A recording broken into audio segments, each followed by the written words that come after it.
राधे राधे सभी हरि भक्तों को। आशा है आप सब लोग स्वस्थ होंगे। कार्तिक महत्व 23वां अध्याय।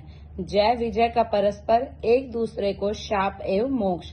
धर्मदत्त बोले, हे देवगण, मैंने जय और विजय ये दोनों भगवान के द्वारपाल सुने हैं। उनसे कौन सा ऐसा उत्तम पुण्य किया है जिससे उन दोनों को विष्णु रूप मिला है। गण बोले, हे द्विज, तृण बिंदु को देवहूति नाम की कन्या से ऋषि कदम की कृपा से 2 पुत्र उत्पन्न हुए थे। बड़े का नाम जय था और छोटे का विजय था। उसी देवहूति से योग शास्त्र में परागत योगी कपिल देव जी हुए। जय और विजय ने अपनी पूरी इंद्रियों की विस्मृतियों को विष्णु की भक्ति में लगा दिया, जिससे वे दोनों बड़े धर्मशील हुए। उनके नित्य अष्टाक्षरी मंत्र का जाप करने और विष्णु का पूजन करने से भगवान साक्षात दर्शन दिया करते थे। एक बार वे दोनों मरुत राजा ने यज्ञ में बुलाए, क्योंकि वे यज्ञ करने में चतुर थे। उनको देवता और ऋषि भी पूजते थे। वे कहाँ गए? उस यज्ञ में जहाँ ब्रह्मा और विजय याचक हुए। इस प्रकार वह यज्ञ समाप्त हुआ। तदुपरांत मरुत ने यज्ञांत का स्नान करके उनको बहुत द्रव्य दिया। उस धन को लेकर वे दोनों अपने आश्रम को गए। भगवान के अलग अलग पूजन और उनकी प्रसन्नता के लिए उनमें आपस में उस धन को बांटने में स्पर्धा हो गई। जय ने कहा कि इस धन से हम दोनों को समान भाग करना चाहिए, और विजय बोला, जो जिसको मिल गया वह उसी का है।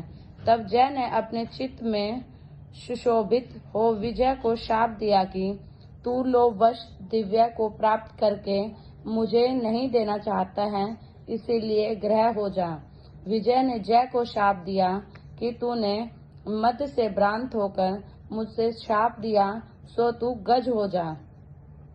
तब वे दोनों नित्य प्रति पूजन के समय भगवान के दर्शन करके उनसे सारा समाचार कह शाप का निवारण के लिए प्रार्थना करने लगे और बोले, हम दोनों आपके भक्त हैं, ग्रह और हाथी की योनि में कैसे जाएंगे? इसीलिए हे कृपानिधे, इस शाप से हमारा उद्धार कीजिए। श्री भगवान बोले कि मेरे भक्त का वचन कभी झूठा नहीं होता और मैं उसको कभी टाल भी नहीं सकता। पहले एक बार मैं प्रहलाद के यहाँ खम में से प्रकट हुआ, फिर राजा अम्बरीशी के कहने पर 10 प्रकार से प्रकट हुआ। इससे तुम भी दोनों अपने किए शाप का अनुभव करके मेरे पद को प्राप्त होगे। यह कहकर हरि अंतर्ध्यान हो गए। गण बोले, तब वे दोनों ग्रह और गज बनकर गंडकी नदी के तट पर रहने लगे। यह दोनों ही अपने पूर्व कथा याद होने के कारण इस योनि में भी भगवान का नियम आदि करते थे। एक दिन हाथी कार्तिक पूर्णिमा के दिन गंडकी नदी में स्नान करने के लिए गया। तब शाप के कारण विष्णु को याद करके ग्रह ने हाथी का पैर पकड़ लिया। जब ग्रह से पकड़े हुए उस हाथी ने विष्णु का स्मरण किया, तब उसी समय शंख चक्र गदाधारी विष्णु प्रकट हुए। फिर भगवान ने चक्र से गदा ग्रह को मारकर उन दोनों का उद्धार किया और अपना रूप देखकर वैकुंठ को चले गए। तभी से यह स्थान हरि क्षेत्र नाम से विख्यात हो गया। भगवान के चक्र के लगने से वहाँ के पत्थर में चिन्ह हो गए थे, जो अब भी दिखते हैं। हे ब्राह्मण, जिनको तुमने पूछा था, सो वे दोनों जहाँ जय विजय नाम से लोक में प्रसिद्ध हैं और विष्णु के प्यारे द्वारपाल हैं। इससे हे धर्मज्ञ, तुम भी नित्य विष्णु के व्रत में स्थित होकर कपट को छोड़कर समदर्शी हो जाओ। सदा तुला, मकर और मेष के सूर्य में काल स्नान करो। एकादशी का व्रत और तुलसी के वन का पालन करो। ब्राह्मण को और वैष्णव को वो की सेवा करो। मसूर, कांजी, बैंगन का त्याग करो।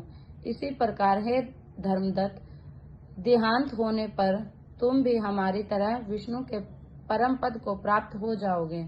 जन्म से किए गए इस व्रत से अधिक यज्ञ, दान तथा तीर्थ आदि कोई भी नहीं है।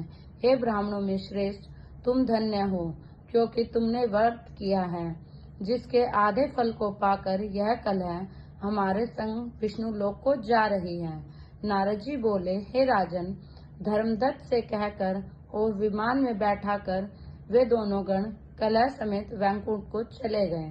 धर्मदत्त ने विश्वास पूर्वक उस व्रत का पालन किया और देहांत होने पर दोनों स्त्रियों के साथ वैकुंठ को गए। इस इतिहास को जो पुरुष सुनेगा और सुनावेगा, वह जगत गुरु श्री हरि की कृपा से भगवान के समीप पहुंचने वाली भक्ति को प्राप्त करेगा। राधे राधे। अगर आपको मेरे द्वारा सुनाई गई कहानी पसंद आई हो तो मेरी वीडियो लाइक करें, मेरे चैनल को सब्सक्राइब करें और अधिक से अधिक शेयर करें।